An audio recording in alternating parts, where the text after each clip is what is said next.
Bien, voy a hacer una observación respecto al comienzo del video de ayer, de integrales de superficie. Ayer consideré, digamos, lo siguiente, un rectangulito, ¿sí? Que marco ahí, con, digamos, los lados paralelos a los ejes X, Y.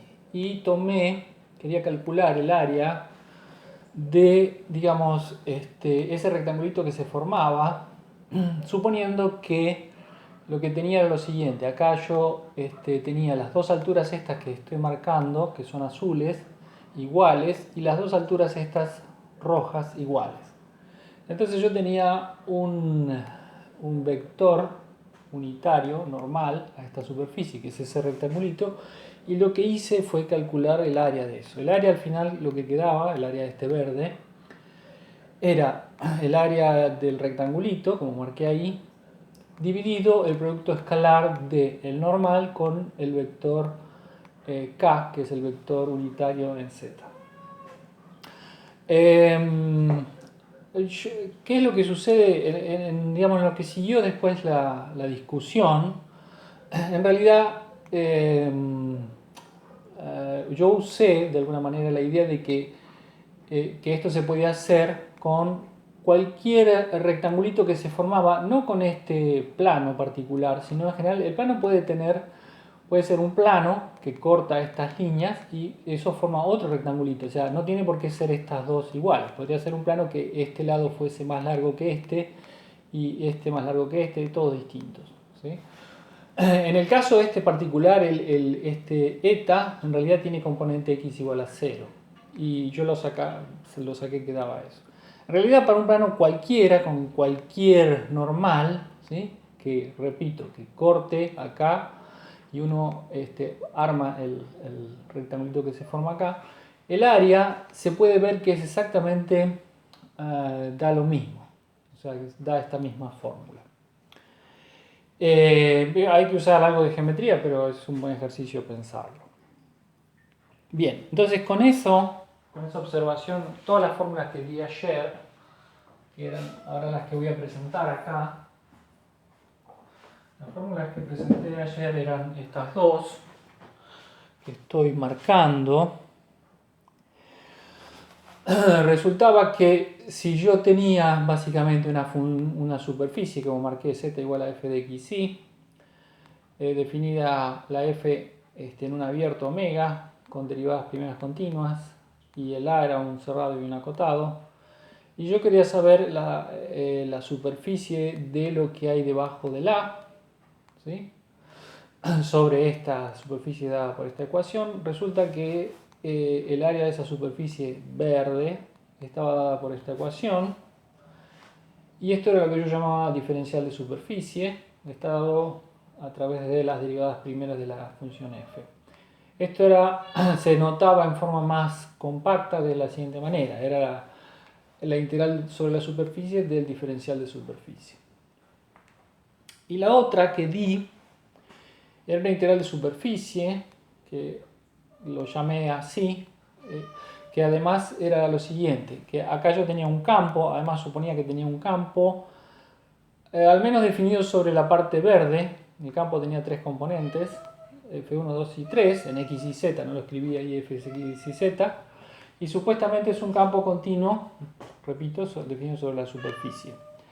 Y el diferencial de superficie acá con la flechita lo que significa es el normal, ¿sí? Para afuera, unitario, por el diferencial de superficie, que el diferencial de superficie era esto.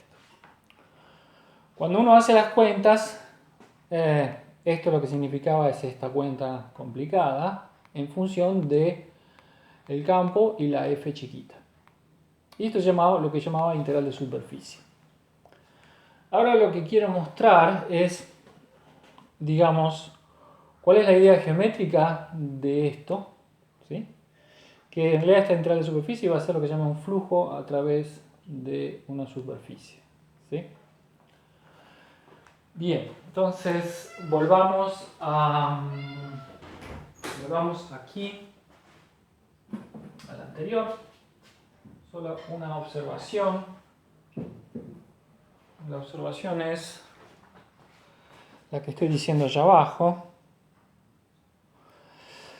lo que es un flujo o caudal, ¿sí? Supongamos que que tienen una especie de superficie que la llamé delta S ahí, ¿sí? El flujo caudal que uno interpreta como cantidad de líquido que pasa a través de la superficie por unidad de tiempo.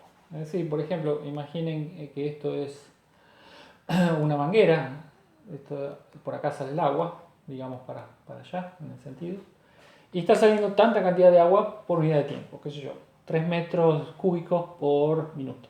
¿Sí? Entonces el volumen que sale a través de esto en unidad de tiempo se llama flujo o caudal. ¿Okay? La integral de superficie que vimos antes va a tener que ver con eso, con el flujo o caudal. Entonces ahora voy a mostrar que en el fondo esa integral tiene que ver con eso. Entonces aquí pueden ver un dibujito. Otra vez dibujé en la región omega, dibujé la superficie está dada por la función f chiquita de f de x y z, como antes. Y tomo un rectangulito como antes, lo subo y tengo un delta S que sería más o menos el rectangulito, ¿sí? Podemos pensar que es el pedacito que corresponde al plano tangente, ¿sí? Si yo interseco con este rectángulo de abajo, ¿sí? O sea, esto, lo de abajo, es plano, ¿sí? Y supongo que tengo una F, que tengo un campo. Ahí dibujé un campo, la F, que es el vector del campo, sobre, digamos, el punto que se encuentra en el delta S. Bien, entonces, para interpretar geométricamente la integral de superficie como antes, hay que pensar que la f en realidad es una velocidad. Es decir, lo que está pasando acá, más o menos, en este pedacito chiquitito, es que todas las partículas que están sobre el delta S, este verde que estoy marcando, tienen la misma velocidad. Y la velocidad está dada por f. O sea, el campo se entiende como velocidad. Entonces voy a recordar acá, la velocidad es distancia sobre el tiempo, o sea que la distancia es la velocidad por el tiempo. Y estamos pensando que el módulo este, ¿sí? Sería la velocidad en valor absoluto. Además, como vector tiene una dirección, lo estoy indicando para allá. ¿Sí? Fíjense, la normal, ahí la marqué, la normal no tiene por qué, la normal es el que sale a 90 grados de esta superficie, no tiene por qué tener la dirección del campo. En este caso, el campo está saliendo en otra dirección que la normal. Bueno, si todo, a ver, lo que quiero hacer es lo siguiente. Supongo que todos los puntos de acá tienen la misma velocidad que es esta, la f. Y lo que ocurre es que después de un cierto delta t, después de un cierto tiempo, este punto se movió, si suponemos que toda la velocidad es constante en todos puntos, acá, ¿sí? Después de un tiempo muy cortito, todos estos puntos se movieron generando, por decirlo así, ese paralelepípedo que está inclinado, ¿sí? Hay que pensar que todos estos puntos, como tienen la misma velocidad, se mueven la misma distancia, que es la distancia d que yo marqué ahí. Cualquier punto adentro se mueve desde acá hasta la parte que es plana, que es la de arriba. Entonces eso es un paralelepípedo, el que marco ahí, que está como torcido. Y el volumen del paralelepípedo se puede calcular como la superficie de la base, que es delta S, por la altura, pero la altura hay que medirla de plano a plano, o sea, en forma, o sea, el h se mide en forma perpendicular de plano a plano, ¿sí? La perpendicular al plano es justamente la normal, ¿sí? Entonces ahí tienen el dibujo, esta h es la que tengo que medir bien para saber cuánto vale el volumen. Ok, entonces, acá voy a usar entonces lo de antes, que es la velocidad, que era el módulo de la f, del campo. Y entonces yo, fíjense que si hago f escalar eta, que es la normal, lo que me da, ¿sí? ¿Qué es lo que me da? Por definición, esto es el módulo de la f por el eta, que tiene el módulo 1, porque es el normal unitario, estamos pensando que el n es el normal unitario, por el delta t, esto es f por delta t, ¿sí? Por el coseno del ángulo comprendido. ¿Sí? Ahora, f da la velocidad, así que esto me da f por delta t por el coseno, y velocidad por delta t era la distancia, o sea, esta es la distancia por el coseno, o sea que es esta distancia por el coseno del ángulo comprendido. Bien, y ahora si se fijan, uno puede hacer un triangulito, ahí lo hice, con la distancia, el h que sale a 90, y el ángulo. ¿Sí? El ángulo este alfa, es este alfa, ¿sí? Y lo que les queda, que el h es el coseno de alfa por d. El h es coseno de alfa por d. O sea, lo que tengo que este miembro es igual a este, o sea, ahí lo puse separado. La altura, entonces, la altura es el producto escalar del campo por el normal unitario por el incremento en el tiempo. O sea, en un tiempo t, la altura la puedo calcular así. Y ahora lo voy a mezclar con el volumen del paralelepípedo, ¿sí? Entonces, voy a hacer, fíjense, f, ¿por qué hago esta cuentita? Bueno, la cuentita esa la hago, quiero hacer el campo por acá el delta S. El delta S, que le puse esta flechita, simplemente es esto, es el delta S por la normal, ¿sí? Eso es lo que significa. ¿Por qué quiero hacer esa cuenta? Porque justamente, fíjense, lo que voy a hacer después es justamente f por el delta S y voy a sumar sobre todos los pedacitos de la superficie. Así fue como definí esta integral. O sea, tomaba un pedacito de superficie con el normal unitario y lo multiplicaba por el campo y lo sumaba sobre cada pedacito de la superficie. Entonces estoy tomando un pedacito de lo que ocurre en un pedacito de la superficie, haciendo esta cuenta. Bien, entonces, otra vez, tengo esto que es por definición el normal por el delta S, y acá hago, le agrego nada, porque le agrego, lo multiplico y lo divido por delta T, fíjense, no cambia nada. Y esto que está acá, ¿sí? Es esto que está acá, es el H. Y después pongo lo mismo que tenía, es H por delta S sobre delta T. Y acá, H por delta S es el volumen del paralelepípedo, dividido delta T. Conclusión. Si yo hago el producto escalar de la F con el delta S, visto de esta manera, eso es el volumen que salió, o sea, este volumen que salió a través de delta S en el tiempo delta T. Eso es lo que dije antes, era el flujo, o sea, estoy midiendo la cantidad de, piénsenlo, líquido, ¿sí? Que está saliendo a través de esta superficie delta S en el incremento de tiempo delta T. Eso es por definición el flujo. ¿Sí? Si uno suma todos los pedacitos de acá, suma sobre todos los pedacitos de esta superficie, entonces lo que obtiene es justamente esta integral. Estoy sumando sobre todos los pedacitos de la superficie. O sea, esta integral de superficie lo que me está dando es el flujo a través de toda la superficie, esta verde, ¿sí? Y estoy diciendo cuánto líquido pasa a través de la superficie si estoy pensando que el positivo está indicado, como lo estoy indicando la normal está apuntando para los positivos de la z. Es decir, por ejemplo, piensen de esta manera. Si esta integral me da 3, me está diciendo, podemos pensar si quieren, que la f, supongamos, por decirlo así, la estoy midiendo en metros cúbicos la velocidad está en metros por segundo, ¿sí? Y la superficie la estoy midiendo en metros, ¿sí? Metros cuadrados. En total, si esto me da 3, lo que me está diciendo es que está saliendo 3 metros cúbicos por segundo, ¿sí? O sea, a través de esta superficie. O sea, si es positivo la integral esta, lo que está indicando es que el flujo neto de, digamos, de líquido o lo que sea, está saliendo en esta dirección.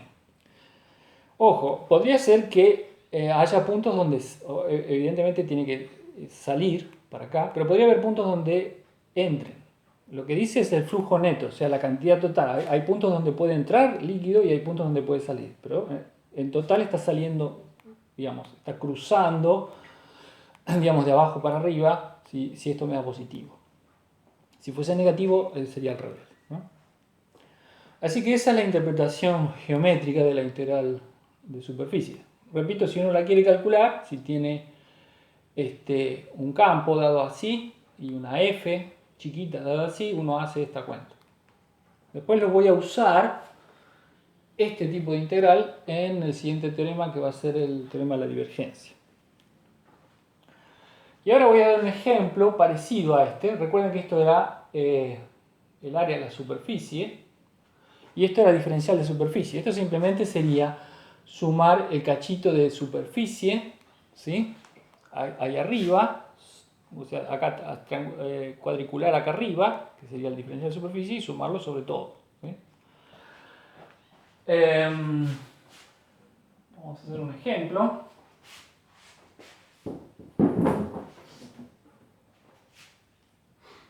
Y una generalización.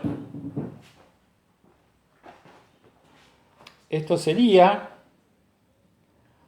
digamos, como una integral que si pusiera g igual a 1, si esto fuese g igual a 1, sería la integral, la primera que mostré antes, que sería la superficie, ¿sí?, calcular el área de la superficie.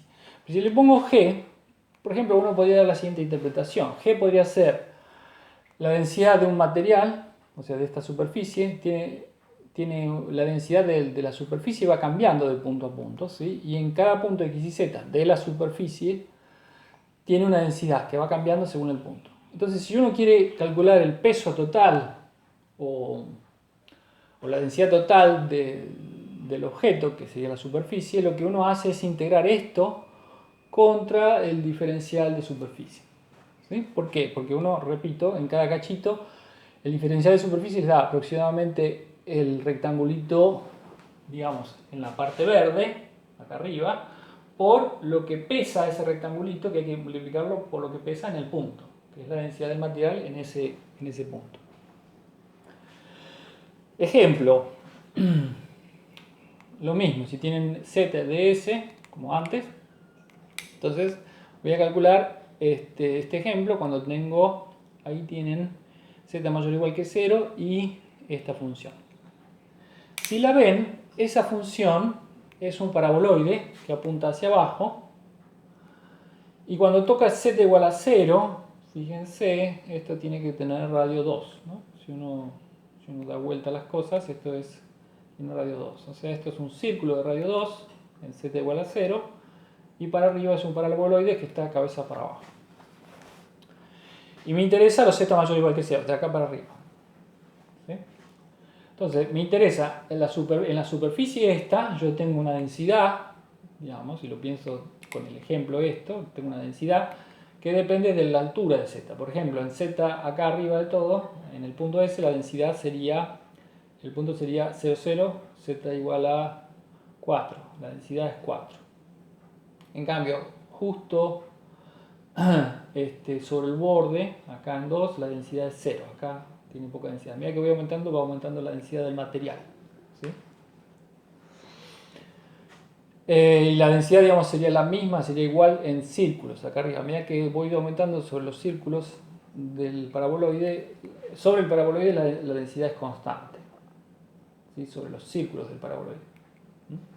Bueno, ahora lo único que hay que hacer es calcular esto, pero es fácil. La integral de esto es, recuerden, el diferencial de S era, acá ponían f de x. Si uno calcula f de x es menos 2x, f de y es menos 2y, así que esto es el diferencial de S, escrito respecto de x de y. Y lo integro sobre la proyección de la superficie que me da el conjunto A, con la notación que venimos usando. Y hay que poner el z en función de x e y. Entonces, ¿qué es la función? ¿Sí? Estoy en la superficie es esta. Integro todo eso en A. Bien, esa integral puede ser complicada, la paso a polares. Entonces ahora estoy como mezclando los temas, pero cuando tienen integrales complicadas, dobles, en x y las puedo pasar por A, polares. Estoy integrando en A, que es un círculo, así que me viene bien polares. ¿Sí? Cambio, me da 4 menos r cuadrado. Esto se transforma en 1 menos 4r cuadrado otra vez. Y hay que agregar un r de tita de r. El tita va entre 0 y 2pi, como marco ahí. Y el r va entre 0 y 2. Entonces cuando integro en tita, como no hay tita acá, la integral me da entre 0 y 2pi, me da 2pi. Y después integro el r entre 0 y 2. Me da 4 menos r cuadrado y todo esto. ¿Sí? Digamos, acá lo único que hay que hacer es una cuenta cálculo 1, no la seguí, pero lo que habría que hacer es eso. No hay problema. ¿Okay? Solo muestro cómo habría que hacer para, cuando uno tiene un caso concreto como este, calcular una integral de este estilo. Ok, una integral de flujo lo voy a hacer la próxima con el teorema de la divergencia.